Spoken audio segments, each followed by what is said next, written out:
নাসরুল্লাহি ওয়াল ফাত। হে নবী, যখন আল্লাহর সাহায্য আপনি আসবে তখন বিজয় দেখতে পাবেন। বিজয়ের ভেতরে যতগুলো কাজ আছে তার অন্যতম একটা কাজ হচ্ছে ওয়ারাআইতান নাসা ইয়াদখুলুনা ফি দীনিল্লাহি আফওয়াজা। সত্যিই যদি আল্লাহর সাহায্য এসে যায় তখন আপনি বিজয় পাবেন। আমার তো মনে হয় এত বড় বড় মহারথীরা 17 বছর চেষ্টা করে জালেমের একটু চুল পরিমাণ নড়াতে পারে নাই, কিন্তু ছাত্ররা যা করে দেখিয়েছে, এই বৈষম্য বিরোধী ছাত্র আন্দোলনের এই নেতারা, আমার মনে হয় আল্লাহ আবাবিল পাখির মতো তাদের কাজে লাগিয়েছে। এটা নিঃসন্দেহে আল্লাহর সাহায্য এবং বিজয়। আরে বিজয় আসলে যে 7টা কাজ হয় তার 1 নম্বরের কাজ হচ্ছে দলে দলে পালে পালে মানুষ ইসলামে প্রবেশ করবে। এই 26 দিনে আমরা যেটা দেখতে পেলাম, এই 25 দিনে 5 তারিখ থেকে 30 তারিখ পর্যন্ত তাকান, কত হিন্দু আমিরে জামাতের হাতে হাত দিয়ে মুসলমান হয়ে যাচ্ছে, কত জালেম পর্যন্ত নিজের জুলুম স্বীকার করে আজ ইসলামে আসতেছে। আজকের একটা জরিপ পেয়েছি, আগস্টের 5 তারিখের আগে এই দেশে মাত্র 20 জন মানুষ চাইতো 100 জনের 20 জন যে ইসলামে দেশে কায়েম হোক, কিন্তু এই 25 দিনের মাথায় এখন অবস্থা এমন দাঁড়িয়েছে, এই দেশে এখন 100 জনের 35 জন মানুষ চাচ্ছে যে ইসলাম কায়েম হোক। এই সময়টা একটু চাইতে দেন। বাংলাদেশে যারা একামতে দিনের দায়িত্ব পালন করে, এই মানুষগুলোর যে ইখলাস আমি দেখেছি, আমি তো বাস্তব ওয়াজ করছি ওনার সাথে, আমি 4 দিন থেকে জেলখানায় একেবারে পাশাপাশি আমি দেখেছি লোকটার আমল, লোকটার ঈমান। এটা পরবর্তী আয়াতে এটা আসবে। ওনার যে মর্যাদা, ওনার যে ভরসা, তাওয়াক্কুল আল্লাহর উপরে। আমির হামজাকে লক্ষ্যটা এক জায়গায় করলে ওই রকম তাওয়াক্কুল হবে না। আমি কত আলেমকে জেলখানায় কাঁদতে দেখেছি, আফসোস করে, এমনকি আল্লাহকেও দোষারোপ করে, অথচ লোকটা একটা জেনারেল মানুষ, একটা ডাক্তার, কাদের সংস্পর্শে এসে কোন জায়গায় যে আল্লাহ পৌঁছিয়ে দিয়েছে তারে। আমি যে প্রথমে বলেছিলাম কেউ যদি জিন্দা ওলি দেখতে চান ওনার দিকে তাকাবেন, কারণ ওনার আমল, ওনার কাজ কারবার, অ্যাক্টিভিটিস, ইখলাস আমি নিজের কাছে থেকে 4 দিন দেখেছিলাম। আমি যুবক মানুষ, এখন 33 বছর বয়স আমার, সারাদিন কোনো কাজ ছিল না, শুধু চিন্তা ছাড়া। তারপরও রাত 9টা 10টার পরে আমি শুয়ে পড়তাম। আরে মুরব্বী মানুষের মাথার উপরে এতগুলো মামলা, ওনার ছেলে ওই সময়ও ছেলে, ওনার স্ত্রী অসুস্থ, ওনার সহকর্মী সহযোদ্ধা যারা এসে হাজার হাজার পালিয়ে বেড়াচ্ছে, হাজার হাজার ছেলে। ওনার দলের প্রতীক নেই, দল নিষিদ্ধ। এরকম কঠিন মুহূর্তেও লোকটার চেহারার ভেতরে চিন্তার কোনো ছাপ নেই।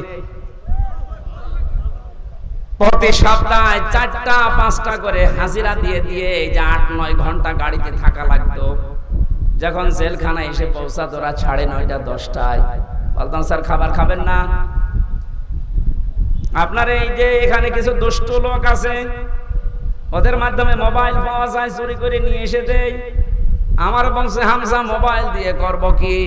কেন আপনার সন্তান আছে, ছেলে, আপনার স্ত্রী অসুস্থ, আপনার দলের লোক সব পালিয়ে বেড়াচ্ছে, একটু খোঁজ নেবেন না? আমারে যেটা শুনিয়েছে ওই কঠিন মুহূর্তে, আমারে বলছে হামজা আমার সন্তান সহ, স্ত্রী সহ, আমার সহকর্মী সহযোদ্ধাদেরকে আমি আল্লাহর হাতে রেখে এসেছি। আমার তো একেবারে পুরোপুরি বিশ্বাস ওই দিন থেকে যে ওনার এই তাওয়াক্কুলের কারণে এই 25 দিনে 20 থেকে 35-15% মানুষ ইসলামে আসা বেড়ে গেছে। এজন্য মানুষগুলোর ইখলাসের আপনি দাম দিতে শেখেন। এদেশের দেশপ্রেমিক হিসাবে যদি এখন 1 নম্বরের তালিকায় থাকে যারা ভুয়া ভুয়া তুলেছিল, তাদের এখন মানুষ চিনে ফেলেছে। বাংলাদেশে একজন প্রতিযশা আলেমে দিন মুফতি কাজী ইব্রাহিম বাইরের দেশ থেকে ঘোষণা দিয়েছে, মানে কিন্তু পাগল ছাগল না, 10 জন আলেম যদি এই দেশে থাকে তিনি একজন। ঘোষণা দিয়েছে এই বাংলাদেশে যদি কেউ দেশপ্রেমিক বলে দাবি করে সেটা 1 নম্বরে জামাত আর শিবিরেরা। বাকিগুলো যারা এগুলো তুলতেছে, এই কথা শোনে না, বাকি যারা এগুলো তোলে অধিকাংশ গুলোই মিথ্যাবাদী।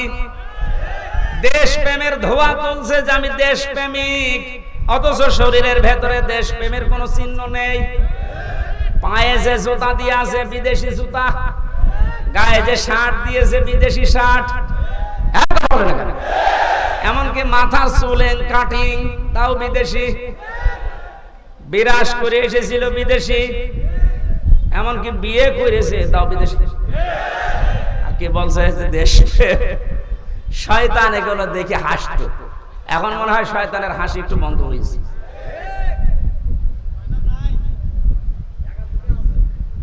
এখানে সত্য পথে আহ্বান করলে আপনার অন্তত কিছু না থাকলেও কিন্তু বিবেক আছে। বিবেক থাকার পরও যদি কেউ উল্টা দিকে চলে যান, সে যে দলের লোক হন, আপনাকে আল্লাহ লাজাই দেবে। লাজাই গেলে প্রথমে চামড়া খসে যাবে।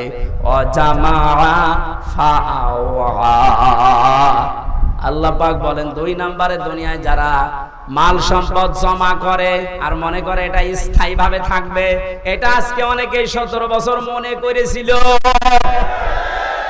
এজন্যই তো পদ্মা সেতুর চাইতেও একজনের টাকা বেশি। এই দরবেশের টাকার পরিমাণ দেখেছেন, শুধু ঋণ ছিল 36,000 কোটি টাকা পদ্মা সেতু বানাতে। 2 নাম্বারই করে লেগেছে মাত্র 32,000 কোটি। তার মানে ওর টাকা দিয়ে আরেকটা বানানো যাবে।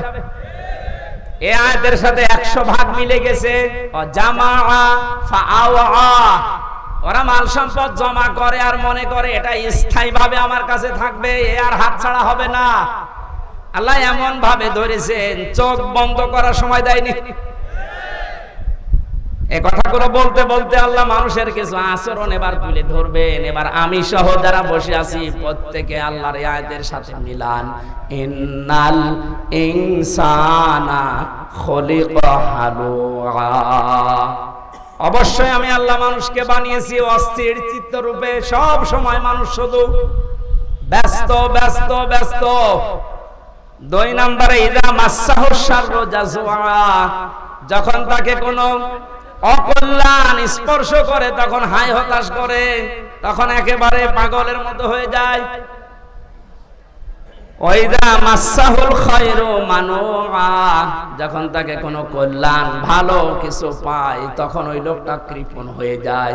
মানুষের কিছু চরিত্র বর্ণনা করছিলেন আল্লাহ রাব্বুল আলামিন বলেন, মানুষ অস্থির, বিপদে পড়লে মানুষ হায় হতাশ করে, নিয়ামত পেলে কৃপণ হয়ে যায়। কিন্তু তারা না, ইল্লাল মুসাল্লিন। মুসাল্লিরা বাদ দিয়ে কারা বাদ? আমরা এখানে যারা আছি মুসল্লি কিনা বলেন তো? বলেন বলেন।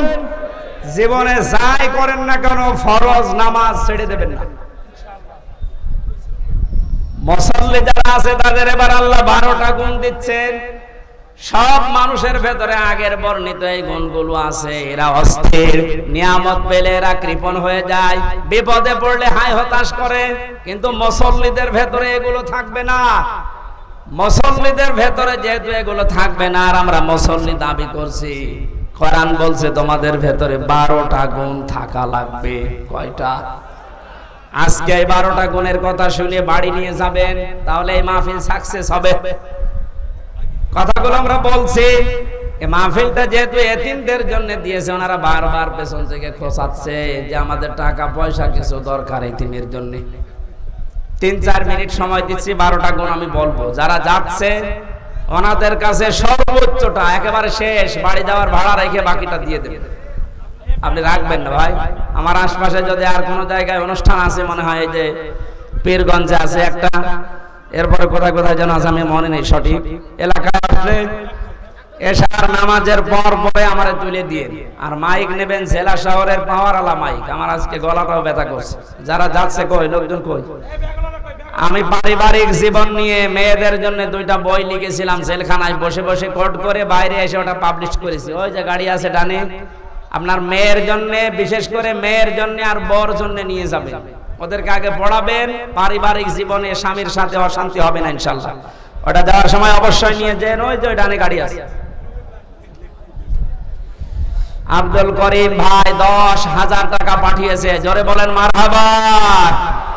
মাওলানা নজরুল ইসলাম ভাই 10,000 টাকা, লিল্লাহে তাকবীর। আলেমরা টাকা দিচ্ছে, আর যাদের টাকা আছে এরা কি করছে? আবু বকর সিদ্দিক ভাই পাঠিয়েছেন 5,000 টাকা, জোরে বলেন মারহাবা। আবু তালিব সরকার ভাই পাঠিয়েছেন 3,000। আল্লাহ রাব্বুল আলামিন এই আলেমদের এবং একামতে দিনের এই খাদেমের, এমনিতে তারা মাজলুম, এই 15 বছর এই মানুষ মাজলুম মানুষগুলোর টাকা যেন আবু বকরের সাথে কবুল করেন। এই কি ওঠাউঠি করে এবেডেবেট করা আছে। গোলাম মোস্তফা ভাই এই মাহফিলের জন্য এতিমদের 10,000 টাকা, বলো ধরেন বলেন মারহাবা। আল্লাহ যেন তার জীবনের বিপদ আপদ গুলো দূর করে দেয়।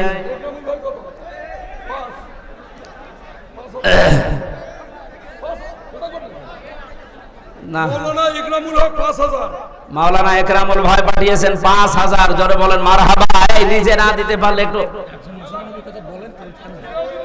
এখানে আমার ভাই এসেছে অমুসলিম কুড়িগ্রাম থেকে, উনি ইসলাম ধর্ম গ্রহণ করবে, যে এফিডেভিট করে নিয়ে এসেছে। লিল্লাহে তাকবীর। নাম কি ওনার? না, এখন নাম কি? নাম কি ছিল?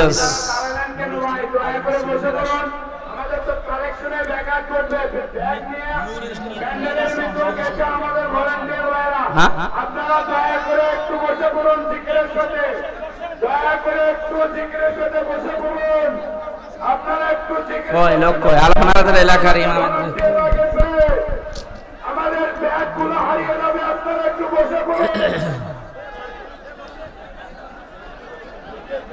শুনুন, এখনই আমাদের একজন হিন্দু ভাই ইসলাম গ্রহণ করবে, আপনার সবাই বসে পড়ুন।